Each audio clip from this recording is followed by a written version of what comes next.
తెలంగాణ రైతు సోదరులకు నమస్కారం. ఇప్పుడే అందిన తాజా సమాచారం. సీఎం రేవంత్ రెడ్డి గారు రైతులకు తీపి కబురు చెప్పడం జరిగింది.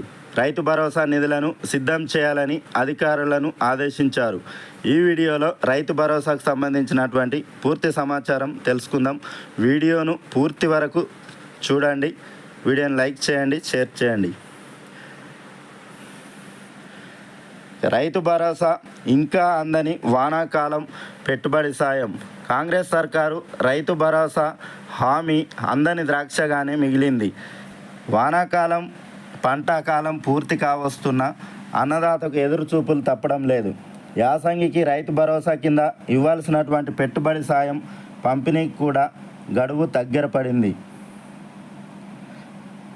పంటకాలం పూర్తి కావస్తున్న ఎదురుచూపులే యాసంగి సమీపిస్తున్న పట్టించుకొని సర్కారు 1.5 కోట్ల ఎకరాలకు 11,475 కోట్ల రూపాయలు రైతు భరోసా సాయాన్నే ప్రభుత్వం రుణమాఫీకి మళ్లించిందని అన్నదాతలు ఆగ్రహంతో ఉన్నారు.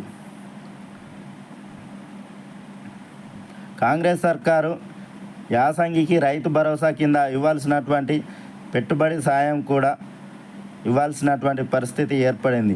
అయినా ప్రభుత్వంలో చలనం లేదు. ఒక సీజన్కు ఎకరానికి రైతు భరోసా కింద 7,500 రూపాయలు ఇవ్వాల్సి ఉంటుంది. ఈ లెక్కన రాష్ట్రంలో 1.5 కోట్ల ఎకరాలకు 11,475 కోట్ల రూపాయల పెట్టుబడి సాయం పంపిణీ చేయాల్సి ఉంటుంది.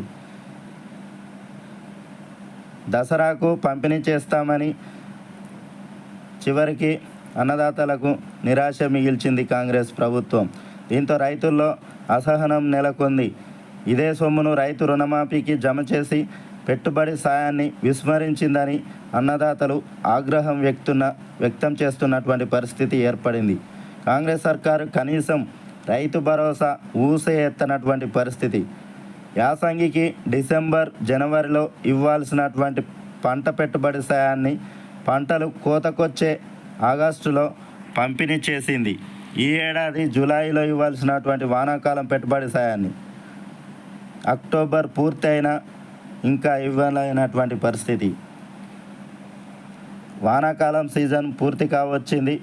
ఈ ఏడాది యాసంగి రైతు భరోసా ఇవ్వాల్సి ఉంటుంది. ఇప్పటి వరకు వానాకాలం సాయానికే దిక్కు లేదు. ఇక యాసంగిపై ఆశలు పెట్టుకోవడం అత్యాశ అవుతుందనే చర్చ అన్నదాతల్లో వినిపిస్తుంది. కాంగ్రెస్ పార్టీ అధికారంలోకి వచ్చినప్పటి నుంచి 2 సీజన్లలోనూ రైతు భరోసా ఎదురుచూపులు తప్పడం లేదు. రైతు భరోసా పైసలతో రుణమాఫీ చేసిందా అనేటువంటి అనుమానం కలుగుతుంది. వానాకాలం సీజన్ రైతు భరోసా కింద రైతులకు పంట పెట్టుబడి సాయం ఇవ్వకపోవడంపై రకరకాల చర్చలు వినిపిస్తున్నాయి. ఇటీవల ప్రభుత్వం అరకొరగా రుణమాఫీ చేసింది. ఈ రుణమాఫీకి 18,000 కోట్ల రూపాయలను ఖర్చు చేసింది. రైతు భరోసాకు ఇవ్వాల్సినటువంటి నిధులతోనే రుణమాఫీ చేసిందా అనే అనుమానాలు కలుగుతున్నాయి. అందుకే రైతు భరోసాను పక్కకు పెట్టిందనే చర్చ జరుగుతుంది. కాంగ్రెస్ ఇచ్చినటువంటి హామీ రైతు భరోసా కింద ఏటా ఎకరానికి 15,000 రూపాయల పంట పెట్టుబడి సాయం ఇవ్వాల్సి ఉంటుంది. ఇటు పూర్తి స్థాయిలో రుణమాఫీ చేయకుండా రైతు భరోసా ఇవ్వకుండా ప్రభుత్వం కాలయాపన చేస్తున్నటువంటి పరిస్థితి.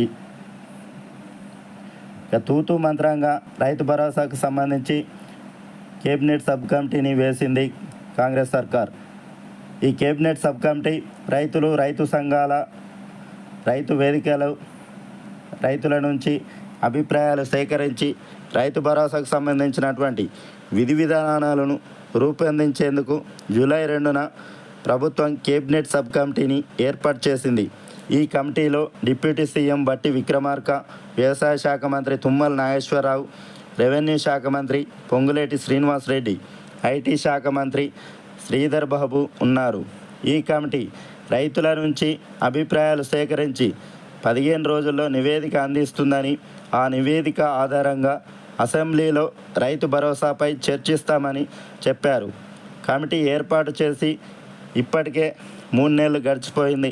ఇప్పటి వరకు మంత్రుల కమిటీ ఏమైందో, కమిటీ నివేదిక ఇచ్చిందో లేదో కూడా తెలియనటువంటి పరిస్థితి. 15 రోజుల్లో ఇస్తారన్నటువంటి నివేదిక అతీగతి లేకుండా పోయింది. మళ్ళీ కమిటీ ఊసెత్తనే లేదు. రైతు భరోసా గురించి ఆరా తీయలేం. రైతు భరోసా నుంచి రైతుల దృష్టిని మరల్చేందుకే ఈ కమిటీలు, సమావేశాలు, అభిప్రాయాల సేకరణ పేరుతో కాలయాపన చేసిందన్న విమర్శలు పెద్ద ఎత్తున వినిపిస్తున్నాయి. కాంగ్రెస్ సర్కారు రైతు భరోసాకు సీలింగ్ పెట్టి 10 ఎకరాల లోపు ఉన్నటువంటి రైతులకు మాత్రమే రైతు భరోసా నిధులను జమ చేస్తామని ప్రకటించడం జరిగింది. గత బీఆర్ఎస్ ప్రభుత్వం కొండలు, గుట్టలు, వెంచర్లకు, సాగులో లేనటువంటి భూములకు రైతు బంధు పథకం కింద అనేక వేల కోట్ల రూపాయల ప్రజాధనాన్ని వృధా చేసినట్లుగా కాంగ్రెస్ ఆరోపించింది.